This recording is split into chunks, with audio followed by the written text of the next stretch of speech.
হাতিশালা কেন সমস্ত জায়গা বেহাতা 1-2 বামনঘাটা সব জায়গায় হচ্ছে, কিন্তু হাতিশালা ওই জায়গাটা একেবারে রাস্তার ধারে মানে খালি জায়গা, একেবারে মানে যেভাবে কাজ করছে এর সাথে প্রশাসন এক শ্রেণীর প্রশাসন যুক্ত আছে, আর কিছু তোলাবাজ হারমাত এই মাটি মাফিয়া বেশ কিছু লোকেরা এই ধরনের কাজ বিভিন্ন জায়গায় করছে।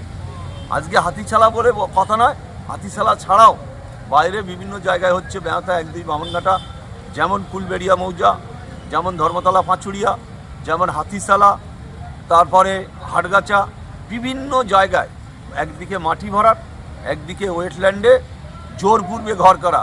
সেই ঘর কিভাবে হচ্ছে ইতিমধ্যে আমরা মুখ্যমন্ত্রীর কাছে চিঠি করেছি যে এই ধরনের কাজ প্রশাসনের একটা অংশ যদি মদত না থাকে তাহলে কারুর ক্ষমতা নেই ওয়েটল্যান্ডে 4তলা 5তলা করে বাড়ি করে আর একেবারে নাবাল জমিতে মাটি ফেলে ভরাট করে। এটা প্রশাসন সম্পূর্ণভাবে ইনভলভ।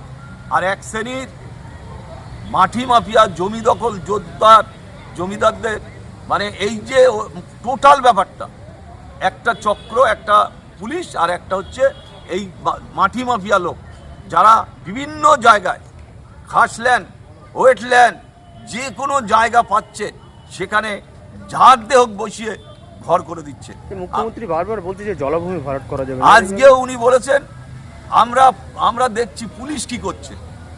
আমরা নিজেরা আমি বলেছিলাম যে 2 দিন দেখব, যদি বন্ধ না হয় যাব। তারপরেও দেখছি যে বিভিন্ন জায়গায় মাটি ফেলা হচ্ছে, বিভিন্ন জায়গায় জোর করে ওয়েটল্যান্ডের উপরে কাজ হচ্ছে। এগুলো বরদাস্ত করা যাবে না। প্রয়োজন হলে ভাঙড় 2 পঞ্চায়েত সমিতি যে কোনোভাবে ব্যবস্থা নেবে আগামী দিনে, আমরা তার জন্য তৈরি আছি।